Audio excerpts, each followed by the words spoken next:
Commencer un peu peut-être à détendre parce qu'il y a des gens qui commencent à dormir. Et comme c'est le colonel qui vient de terminer, monsieur le colonel, un général devait rendre visite à des soldats. Et le général ne parle que français, tandis que les soldats ne parlent que wolof. À la veille de la visite du général, les caporaux ont réuni tous les soldats et leur ont dit que le grand chef, il vient demain. Et d'habitude, quand ils passent rendre visite aux nouvelles recrues, il leur pose 3 questions. La première question, c'est quel âge vous avez? La deuxième question, c'est depuis quand vous êtes là? Et la troisième question, c'est est-ce que vous vous plaisez bien ici? Il pose ces questions en français. Mais vous ne pouvez pas parler français, vous ne parlez que wolof. On vous donne les réponses en français, vous les gardez par cœur et dans l'ordre. Donc, première question, quel âge vous avez? Vous répondrez tous 19 ans, mon général. Deuxième question, depuis quand vous êtes là? Vous répondrez tous 3 mois, mon général. Troisième question, est-ce que vous vous plaisez bien ici? Vous répondrez tous, bien sûr, mon général. Donc, ce que vous devez garder par cœur et dans l'ordre, c'est 19 ans, mon général, 3 mois, mon général, bien sûr, mon général. Alors, le général arrive le lendemain et inverse l'ordre des questions. Alors, au lieu de commencer par quel âge vous avez, il commence par depuis quand vous êtes là? 19 ans, mon général. Quel âge vous avez? 3 mois, mon général. Mais alors, vous vous moquez de moi? Bien sûr, mon général. Bon, c'est détendu. Maintenant, je peux présenter mon père. Alors, on... On remercie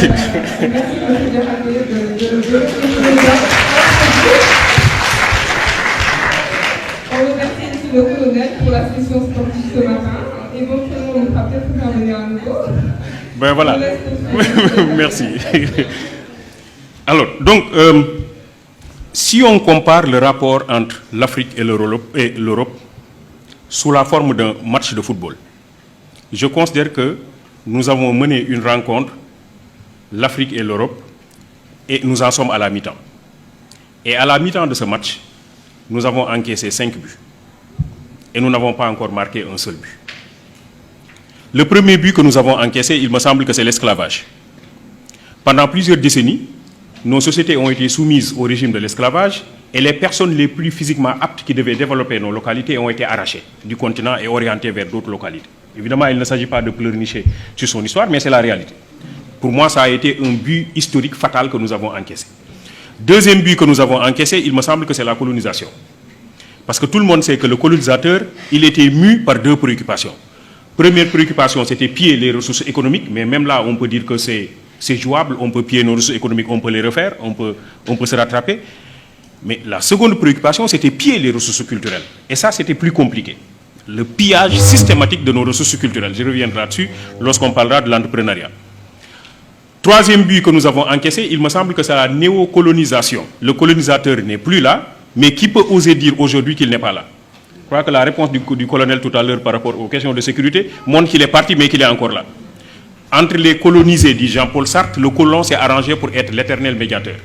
Et comme les mots sont des idées, dit-il, quand le nègre déclare en français qu'il rejette la culture française, il prend d'une main ce qu'il rejette de l'autre.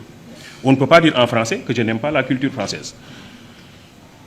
Quatrième but que nous avons encaissé, il me semble que c'est la mondialisation. Normalement, la mondialisation devrait être une opportunité pour toutes les communautés. Mais telle qu'elle est en train de se configurer actuellement, la mondialisation semble prononcer davantage la marginalisation des pays pauvres, des communautés pauvres et notamment des pays africains.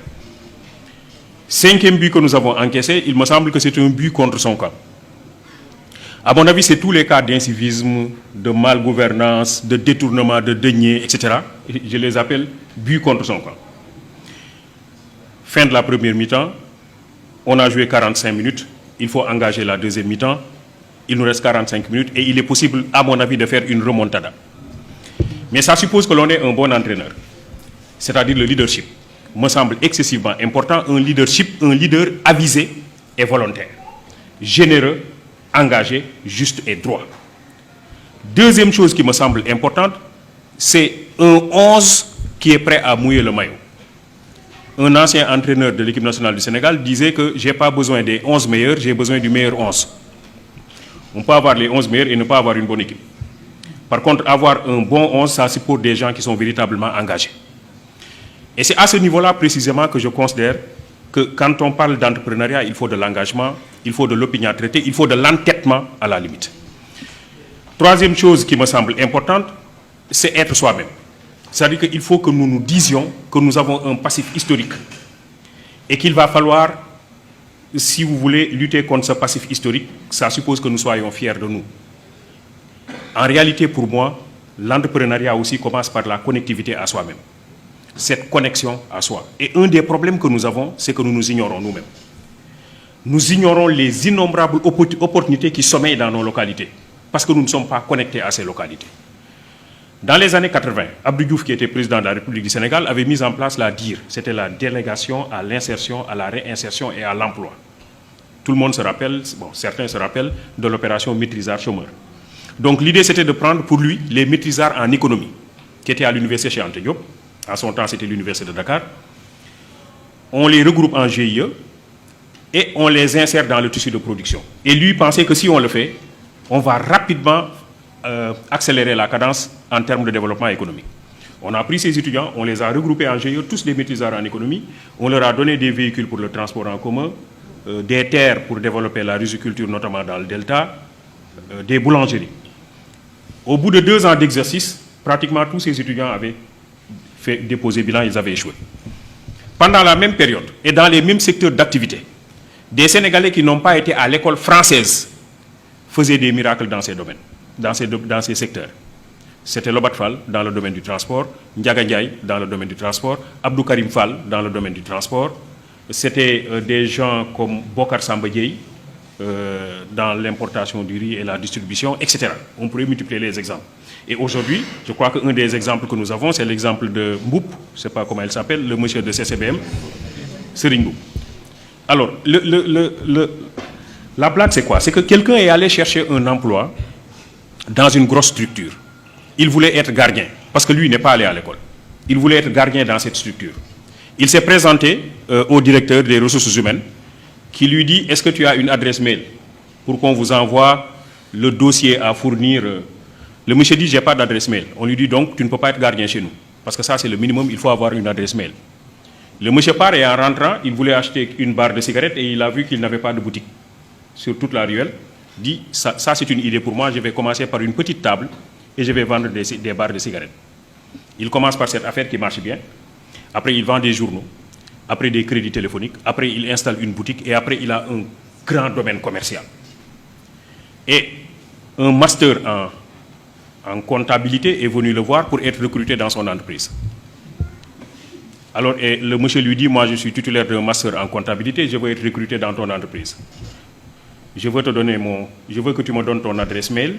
Et comme ça, une fois à la maison, je t'envoie tout mon dossier dans ton adresse mail, dans ta boîte mail.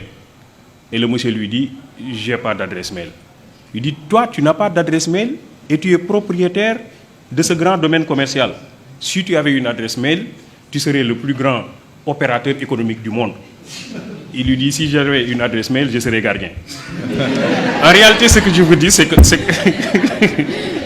c'est ça aussi l'entrepreneuriat.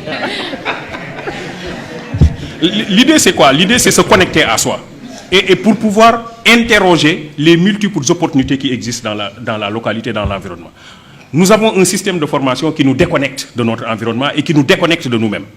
Parce que justement, l'école que nous avons héritée de la colonisation développe des curricula qui ne nous réconcilient pas toujours avec nous-mêmes. Et qui, pire, développe un complexe d'infériorité par rapport à l'autre. M. Diop parlait tantôt du benchmarking pour aller chercher chez les autres des choses qu'ils font et qui ne sont pas toujours adaptées à nos propres problèmes. En réalité, c'est cela aussi, c'est ce complexe d'infériorité. Les autres font, il faut que nous fassions exactement la même chose.